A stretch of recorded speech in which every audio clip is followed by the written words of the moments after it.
जय जगन्नाथ। नीलांचल निवासाय नित्याय परमात्मने बलभद्रम सुभद्राभ्याम जगन्नाथाय ते नमः। भगवान की सबसे प्रिय यात्रा रथ यात्रा। रथे चम्बामनम धृष्ट्वाम चापे च मधुसूदनम दोले चम दोल गोविंदन महापातकनाशनम। ब्रह्मा जी ने भगवान को पूछे थे, प्रभु आपका सबसे प्रिय यात्रा कौन सा बनेगा। भगवान उत्तर दिए थे, तो मेरा साल में 12 महीने में 13 यात्रा होते हैं। 13 यात्रा के अंदर में सबसे प्रिय यात्रा है रथ यात्रा। मैं रथ यात्रा का समय में मैं प्रत्यक्ष रूप में निकलता हूँ। भगवान जो रथ यात्रा के समय में निकलते हैं, रथ यात्रा में रथ के ऊपर में, तो प्रभु ने प्रत्यक्ष रूप में निकलते हैं। और जो बाकी जो यात्रा है भगवान की प्रतिनिधि निकलते हैं। तो ब्रह्मा जी ने जो पूछे प्रभु को, प्रभु ये रथ यात्रा होगा कैसा, बनेगा कैसा, ये सारे व्यवस्था विस्तृत भाव में भगवान खुद अपने मुंह में ब्रह्मा जी को बोले थे। तो चापे चंग मधुसूदन, जो भगवान जी अक्षय तृतीया का दिन में जो नवविहार करते हैं, तो चाप का मतलब होते हैं नवविहार को चाप बोलते हैं। चापे चंग मधुसूदनम, वैशाख महीने में भगवान जी मधुसूदन का रूप धारण करते हैं, तो इसलिए चाप में जो दर्शन करते हैं मधुसूदन के रूप में इनको आशीर्वाद देते हैं, मधुसूदन के रूप में जगन्नाथ जी। दोलेचम दोल गोविंदम, दोल दोल जो उत्सव होते हैं प्रभु की, दोल उत्सव होली करते हैं भगवान जी और माँ लक्ष्मी और भूदेवी श्रीदेवी और दोल गोविंद।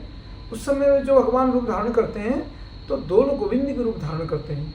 दोले च दोल गोविंदम रथे च मामनम दृष्ट्वा पुनर्जन्म न लभ्यते। रथ के ऊपर में भगवान वामन के रूप धारण करते हैं। आप सिंहासन के ऊपर कभी जगन्नाथ धाम पे आए होंगे तो भगवान जगन्नाथ जी को सिंहासन के ऊपर में अगर दर्शन किए होंगे तो भगवान बहुत बड़े बड़े दिखते हैं, लेकिन रथ के ऊपर में भगवान को दर्शन करेंगे तो भगवान बहुत छोटे दिखते हैं। तो इसलिए बोलने का ये बात है, शास्त्र में ये कहा गया है, रथिचम वामनम दृष्ट्वा, रथ के ऊपर में भगवान वामन के रूप धारण करते हैं। तो प्रभु जगन्नाथ जी ये रथ को सर्वश्रेष्ठ यात्रा क्यों बोलते हैं, क्योंकि महाराज इंद्रदुमन को और रानी गुंडीचा को भगवान वचन दिए थे, मैं खुद जाके आपका घर में नवदिनी यात्रा करके फिर वापस आऊंगा। क्यों, वजह क्या है? वजह ये था, जब महाराज इंद्रदुमन ये भव्य मंदिर को निर्माण किए, निर्माण करने के बाद में भगवान जगन्नाथ जी के स्वरूप को ब्रह्मा जी के द्वारा प्रतिष्ठित किए।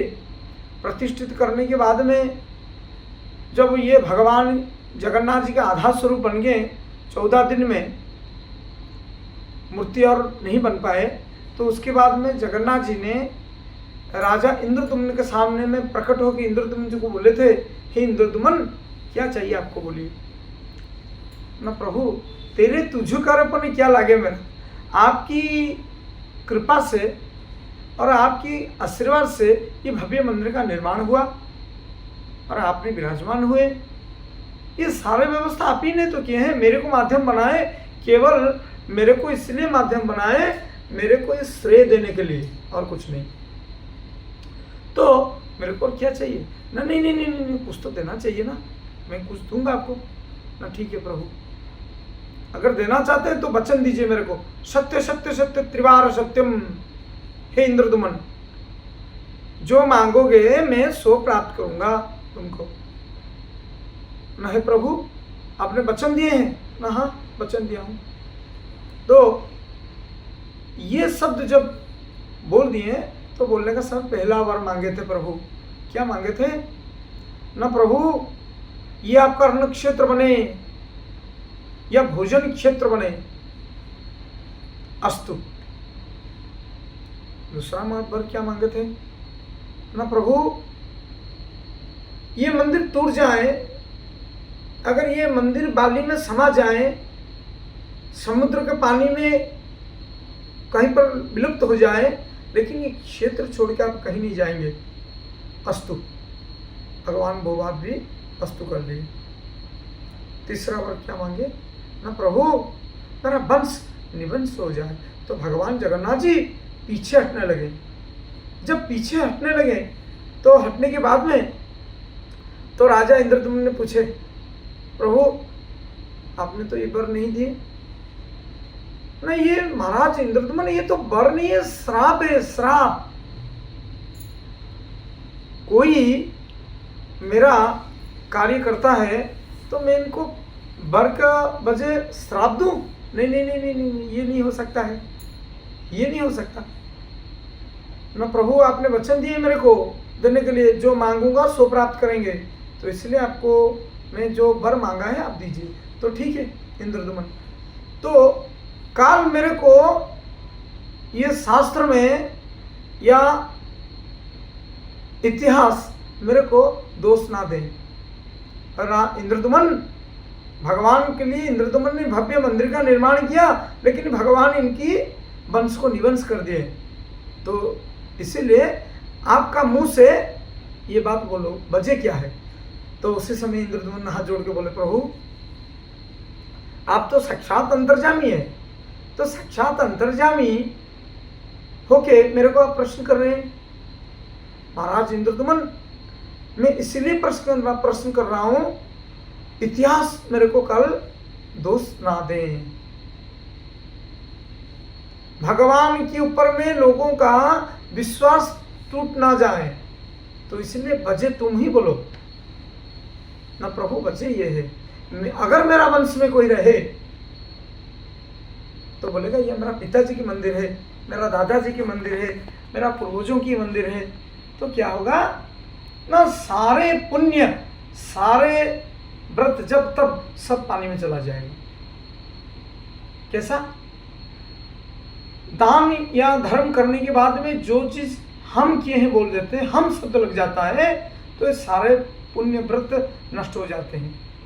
इसलिए भगवान खुद बोले, तेरे तुझो कर पुण्य क्या लागे मेरा। शिवानंद ने एक शब्द बोले थे, क्योंकि हम मनुष्य जातियों की किसी का भी एक ही क्षमता नहीं है। हम पौधा लगा सकते हैं, पेड़ लगा सकते हैं, इसमें फल उगाल नहीं सकते हैं। फल उगालने के लिए भगवान की जरूरत है, वो प्रकृति है, वो खुद। इसलिए प्रभु जगन्नाथ जी यहाँ ये जब शब्द इंद्रद्युम्न को बोले, तो इंद्रद्युम्न महाराज ने ये शब्द बोलने का बाद में भगवान जगन्नाथ जी इनको साधु साधु संबोधित किए। जो आज तक तुम्हारा जैसा भक्त ना ये संसार में देखने के लिए मिलेगा, ना आगे कभी आएगा।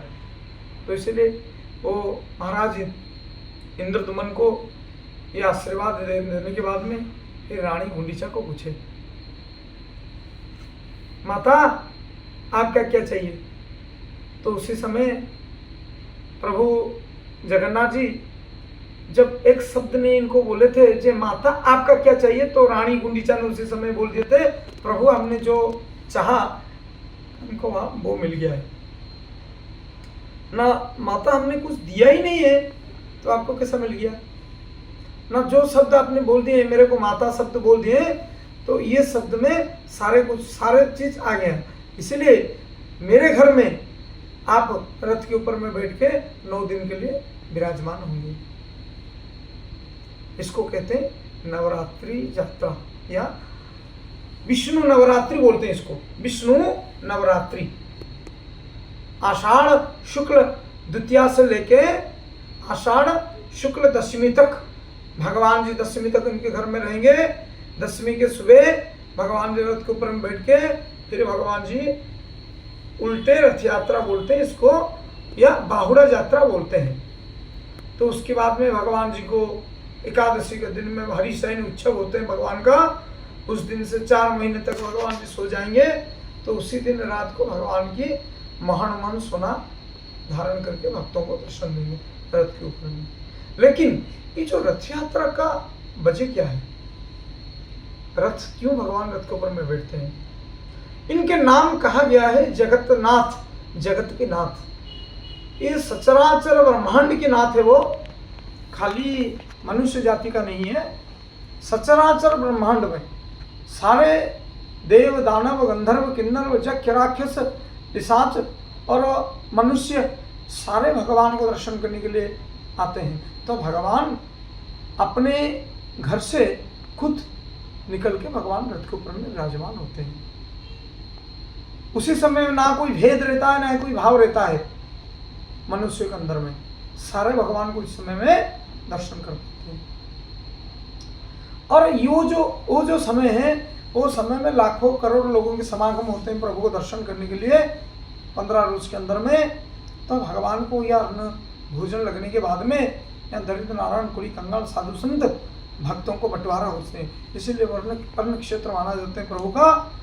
और जो गुंडीचा मंदिर जो है, गुंडीचा घर, राजा इंद्रदुमन की घर और महारानी गुंडीचा माता की घर, ये जो घर में भगवान विराजमान होते हैं, तो उसी समय जब प्रभु ने ये बात बोले थे इंद्रदुमन को, इंद्रदुमन ने बोले थे हमारा वंश निवंश हो जाए, तो जगन्नाथ जी ने खुद बोले थे मैं आपके घर में पुत्र और बेटी का रूप में जब जाऊंगा तो आपको ही पिंड और अन्नदान की स्वरूप से आपको दान दिया जाएगा।